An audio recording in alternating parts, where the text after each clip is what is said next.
We're building a sukkah today. This is my jokingly patent pending technique. This is the easiest way that I found to make a sukkah. It pretty quick, as you see. I mean, kids can do it. Not a lot of tools are required. Almost no measuring. There's some cutting, but you can do it. I'm going to be using a circular saw. Um, you can use whatever you'd like. Now, the basic structure is we're going to build the whole thing upside down. So you can see we set things up with the roof.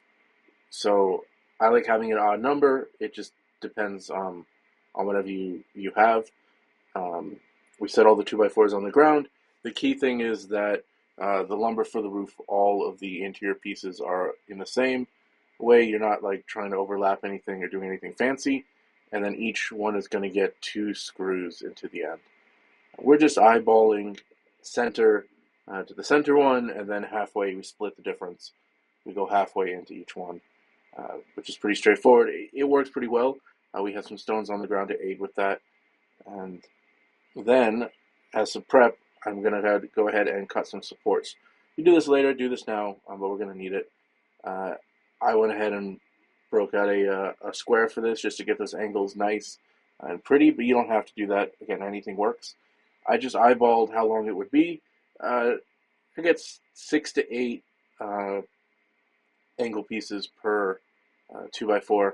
I ended up using 2 for this entirely, and that worked out pretty well. Again, no measuring there. One more for consistency. Now that we have those pieces laid out, we can go ahead and we're going to put on the legs. What you can't really see here is I'm basically attaching, they all get attached the same way. 2 screws on the flat, 1 on the peak, and then we're going to go ahead and we get those angle pieces screwed in, like you see there, and we just work our way around. So those are really just to give it support, because those screws on their own are not going to be enough to support things. So we'll work our way around. One person will hold it up, or you can do it yourself, and you really just drive those in. I think it's about 8 or 12 screws per corner. Really just try to make sure everything's attached. Use 2.5-inch deck screws for these. I like using those because I can reuse them every year. I save them, and the ones that aren't bent or destroyed, I will reuse. Save them for next year. And this creates a nice little 8x8 sukkah. And as I'm finishing up the leg on the far there, we've got these cross members here, about chest height, halfway up.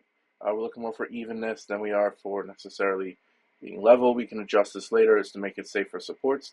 And I tag on a little bit of scrap for something you'll see in a little bit. This makes like a tag end to make it easier to put the next section on, because we're going to be doing an 8x16 foot sukkah here. So now we're about ready to flip. We're going to have the kids move away, and we're going to pull it back, and look, we just flip it twice, and boom. Now we have a sukkah. We can move it into place, and purposely I'm not putting those other pieces, the horizontals, just there, because again, this is half of the sukkah, so I like making it in 2 halves. It's easier to work with, and now it's just more of the same.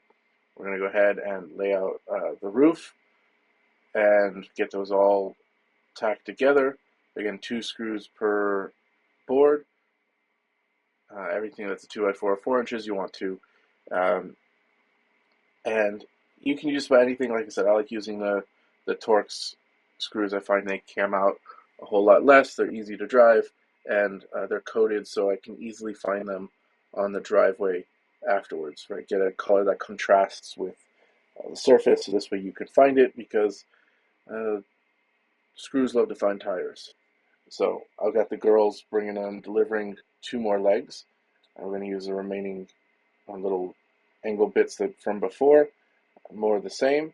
You could go ahead and next year I probably will do this, just make 4 legs, but we're going to use the existing sukkah section as the support for the remaining 2 legs. So we're getting this laid out, and we'll go ahead and then I'll be able to put up the stretcher that goes between the 2 legs in just a moment. See, I'm putting that up, and a trick there is you just drive in 1 screw, then work to the other side, drive another screw, and then you can put the second on for each one. So you just basically pivot it out. So now we're just going to drag it out.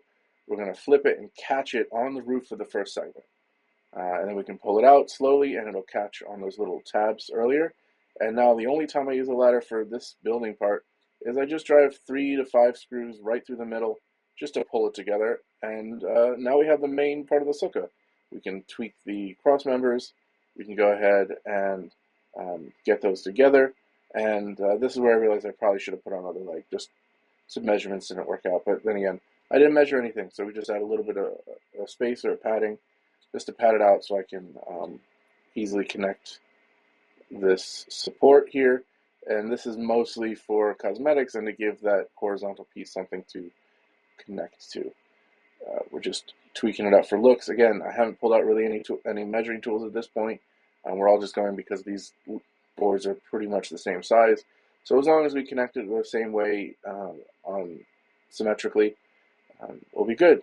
Since it was hot, we took a quick popsicle break, and then we're ready to get back to work. So we're about to go ahead and we're going to grab the wall panels. I like using these roll-out bamboo privacy screens, mats, whatever you want to call them. They get rolled out along the outside. And then we take some 1x2s, and I get the kids to lay these out for me. And we're basically just going to drive a screw straight through the 1x2 into those horizontal cross members.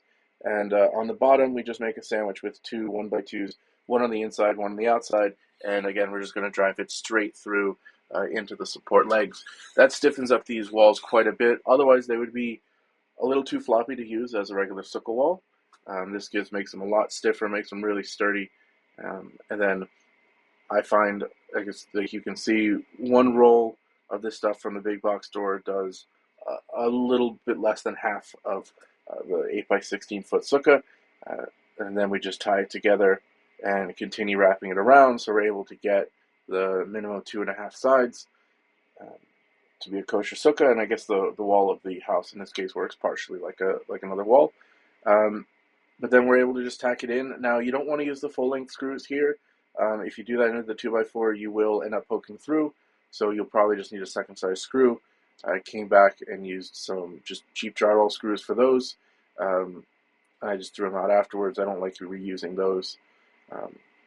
After 10 days or so in the rain, they tend to rust and not be so great. So now we're just checking for a final fit, and now our basic structure is done. We're just going to have to throw the roof on and some lights, and we'll call it a day, but it was a great success, and everyone was happy. Chag Sameach.